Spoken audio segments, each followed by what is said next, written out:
Broadcasting from Jacob Riis Park at Riis Beach, New York City. This is the Brooklyn Baritone Podcast.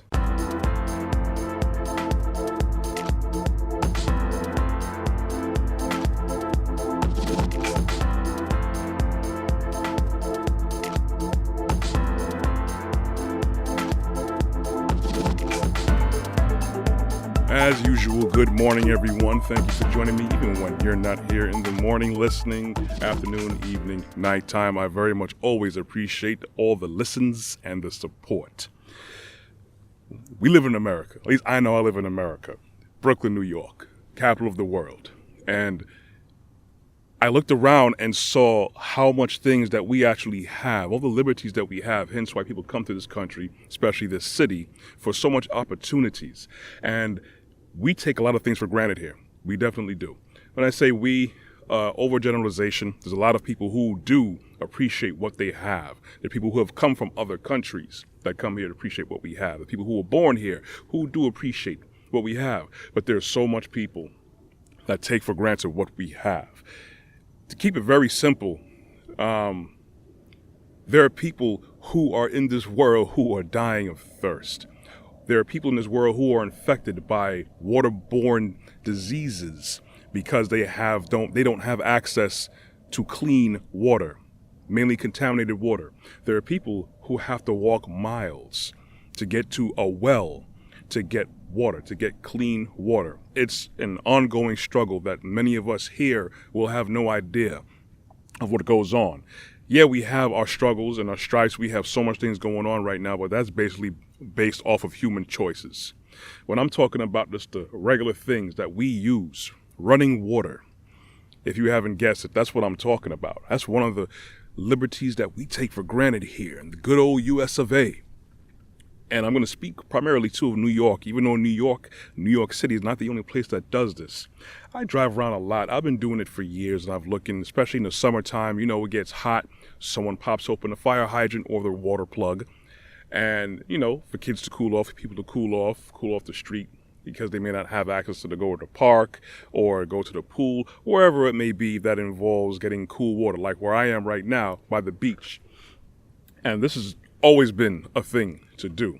But I also look in other inner city parks and they have the fountains and sprinklers going. And I also look among other structures of arts and class where some structures and statues have fountains that go on all the time. It does look good. But at the same time, we have to remember that this is all clean drinking water that where there's gallons and gallons coming out per second that are just watering the ground and going back in and recycling.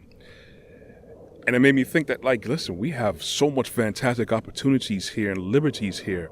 And the problem with that is that when you grow up with that, when you've grown up in a society, in a culture where you're always handed everything to you, you're not going to have an appreciation for all the little things. You're always going to be looking for more. You're always going to be looking for what else you can get out of whatever situation. It may be like a logistical nightmare if we could just easily bottle up all that water, and we can. We have the means to do it, especially in this country, especially in this city here. We have the means to bottle up even just like a certain amount of gallons per month, per year, because we're just spilling it literally in the streets. Sprinklers are on, fountains are on, fire hydrants are running all day, and this is drinkable water, y'all. Now, a lot of people may not want to turn their nose up because we're used to higher quality water. We have filters. I get it, because, fluoride, chlorine, that's a whole nother story. But basically, it is drinkable water that we can use. We can bathe in this water. We could water our plants with this water here that's out in the fire hydrants, that's out in these fountains, it's out in these parks and these art pieces that we see all over the city here and many other parts of this country. The thing about that is that we can easily put the logistics in, and let's just say we're going to ship off like 500 gallons of water or whatever, and that goes very quickly. But again, there's people who are dying literally to get a drink of water when we're just spilling it, splashing it all over the place without a care in the world. We have to remember, before we go and look for more issues, before we go and actually go and think of more things that what we can do, we have to sometimes, not even sometimes, all the time, take the time to look at what you got. Look at what you have and be appreciative of it. I know, especially when you're in a culture where other people may have this, they may have more than you, they may have something that you're trying to get, or you're just in a position where you feel like, you could do better if only you had. That's true. But you have to think of what you got, man. You have to think of everything we have so we don't waste any of this stuff right here. Because there's someone who is dying to get 1/8 of what you have. There's someone who's dying right now just to get a flip phone, not even like a cell phone, a smartphone. That's a regular flip phone. There are people who are dying just to have internet, just for some simple things. I was looking at a speaking from a Christian apologist, very famous guy. Look him up, Ravi Zacharias. Some people may know him. I've listened to a few of his audiobooks, very, very eloquent, very gifted in speaking. And the thing is, this man can make you feel like gold, even if you have opposing views.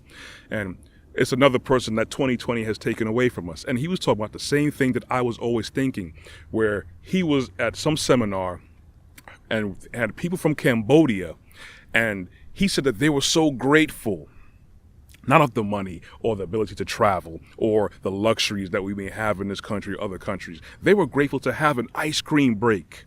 An ice cream break. Where they come from, they probably don't have ice cream where they come from like that, nonetheless, even a break.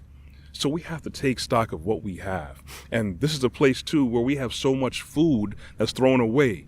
And the reason why we have to throw away so much food, one, because it's greed and control. That's one part of it. At the same time, we have all these legal issues because we now have the problem where we may have people in places that have food, but we can't give it away because by certain laws and ordinances, they can't, because some people may actually get sick the day after, whatever, because some certain foods may turn or whatever. But it's the legal aspect that chokes everything. And the reason why the legal aspect chokes everything, because we have to make more laws for more lawless people.